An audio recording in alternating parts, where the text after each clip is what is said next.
Notre planète est comme un oignon, elle possède une multitude de couches différentes. En ce moment, tu es en train de creuser la croûte terrestre. Elle est semblable à une coquille d'œuf dure, fine et résistante. Et elle occupe moins de 1% du volume de la planète. À une profondeur de 0,6 mètres, tu rencontres un autre creuseur, une taupe, qui est capable de percer plus de 18 mètres de tunnel par jour. À presque 3 mètres de profondeur, tu recules, stupéfait. C'est un ver de terre, ça?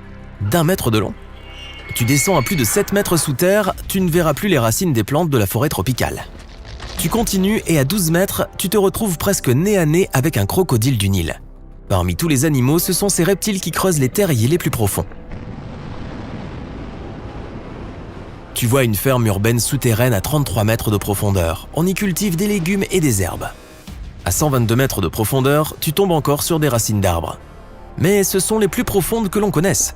Elles appartiennent aux figuiers sauvages qui poussent en Afrique du Sud. Te voilà à près de 155 mètres sous terre et tu découvres une chambre d'hôtel. Oui, c'est la mine d'argent de Salah, l'hôtel le plus profond du monde construit dans une mine reconvertie.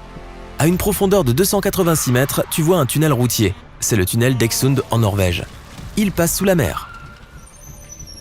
En t'approchant des 396 mètres sous la surface, tu arrives au fond d'un puits d'eau. Le puits de Woodingdean au Royaume-Uni est le puits creusé à la force du poignet le plus profond du monde. Il a été conçu pour fournir de l'eau à un hospice. À une profondeur de 1006 mètres, la pression atteint 330 atmosphères. C'est comme si 4 éléphants s'empilaient sur ta tête ou si 2 pandas se tenaient en équilibre sur ton pouce.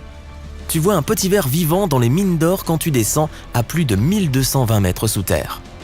En 2020, un concert a eu lieu à une profondeur inédite de 1890 mètres.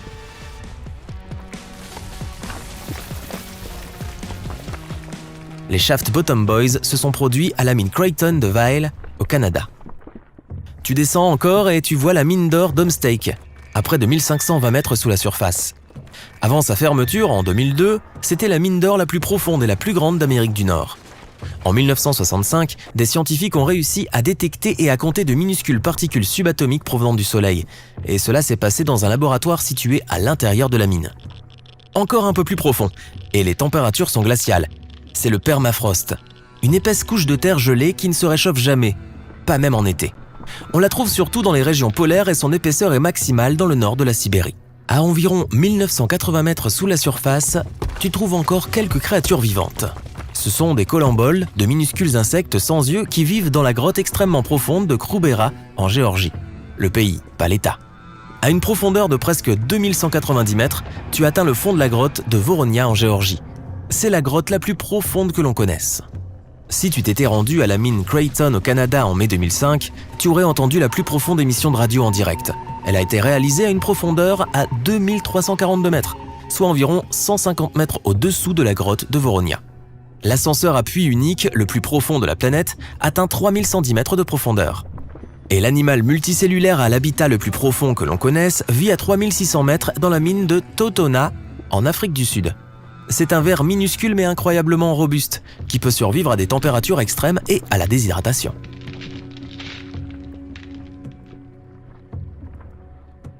La croûte océanique se trouve à une profondeur moyenne de 6,5 km. Cette partie de la croûte terrestre, qui se trouve sous l'océan, est beaucoup plus mince que la croûte continentale. À la même distance, au nord-est de la Chine, on trouve le microbe le plus profondément enfoui sous terre. Tu verras le fond du trou artificiel le plus profond au monde en descendant à 3660 mètres sous la surface. Le forage SG3 ne fait que 23 cm de diamètre. Mais la pression au fond est égale à 4000 atmosphères, comme si 54 éléphants s'empilaient sur ta tête. À plus de 14 km sous la surface et tu te retrouves dans un brûlant bassin de roches en fusion. C'est la chambre magmatique du supervolcan de Yellowstone, sous le parc national de Yellowstone aux États-Unis. Tu creuses plus profondément encore. Si tu continues comme ça, tu pourrais bientôt traverser la croûte. La croûte océanique possède une épaisseur moyenne comprise entre 5 et 10 km, tandis que la croûte continentale peut faire 45 km d'épaisseur à certains endroits. Mais même si la croûte océanique est plus mince, elle est beaucoup plus dense. C'est pourquoi elle flotte plus bas dans le manteau que la croûte continentale. Les parties les plus épaisses de la croûte se trouvent sous les montagnes. Les racines des montagnes sont moins denses que les montagnes elles-mêmes. Si tu plaçais la matière dont elles sont faites sur de l'eau, elle flotterait comme un iceberg. Plus tu descends, plus la croûte devient chaude. À la jonction du manteau, sa température peut atteindre 400 degrés Celsius. La plupart des fours à pizza en pierre ne chauffent que jusqu'à 260 degrés Celsius. Pourtant, la croûte est la partie la plus froide de la planète. À une profondeur d'environ 29 km, on atteint la limite entre la croûte et le manteau supérieur de la Terre. Là, la pression atteint un chiffre ahurissant de 10 000 atmosphères, comme si plus de 130 éléphants se tenaient en équilibre sur ta tête. Le manteau est une couche de roche chaude qui représente les 2/3 de la masse totale de la Terre et 84% du volume de la planète. Elle a une épaisseur de 2900 km et est constituée d'un mélange de fer, de silicium, de magnésium, d'oxygène et de pâte à modeler. Bon d'accord, pas de pâte à modeler. La roche la plus proche de la partie intérieure du manteau est semi-solide, comme un bonbon au caramel. La chose la plus fascinante que tu verras en voyageant à travers cette couche, ce sont les diamants. Les géologues pensent même que tous les diamants que nous exploitons aujourd'hui se sont formés dans le manteau. Ensuite, il y a environ 1 milliard d'années, des éruptions volcaniques les ont fait remonter à la surface. La partie supérieure du manteau ainsi que la croûte sont brisées en d'énormes morceaux et ressemblent à un gigantesque puzzle. Ces pièces, appelées plaques tectoniques, dérivent à une vitesse paresseuse de 3 à 5 cm par an. En t'enfonçant dans le manteau supérieur, tu sentiras que les températures commencent à augmenter, de 480 degrés Celsius à 870 degrés Celsius. Et plus tu t'enfonces, plus tu transpires. Près de la limite du noyau, il fait déjà plus de 3870 degrés Celsius. La pression du manteau inférieur atteint 240 000 atmosphères, ce qui fait déjà 3280 éléphants empilés sur ta tête.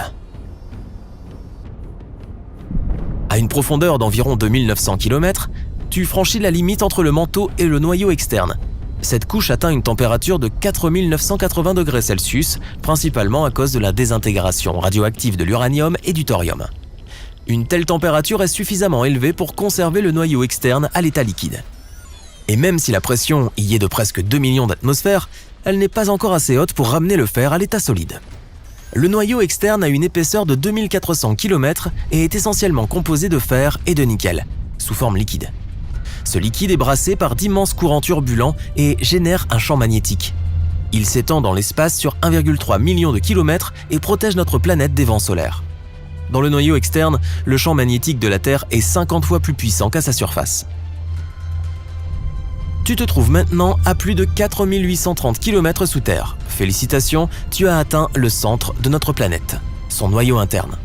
Il s'agit d'une boule de métal solide de 2400 km de diamètre, soit à peu près les 3/4 du diamètre de la Lune. Le noyau interne est immensément dense et tourne plus vite que le reste de la planète. Et il y fait presque aussi chaud qu'à la surface du Soleil, 5420 degrés Celsius. Les scientifiques pensent que 99% de tout l'or et du platine de la Terre se trouvent dans le noyau interne. Il a fallu environ 500 millions d'années pour que le noyau interne se forme, ce qui signifie qu'il est plus jeune que certaines parties de la croûte. Il y a aussi une théorie selon laquelle il pourrait y avoir un noyau à l'intérieur du noyau interne. S'il existait, il serait presque entièrement constitué de fer. Voilà, et maintenant tu te demandes sans doute comment tu vas pouvoir remonter. Eh bien, je n'en sais rien. À la prochaine! Si tu as appris quelque chose de nouveau aujourd'hui, alors mets un like à cette vidéo et partage-la avec un ami.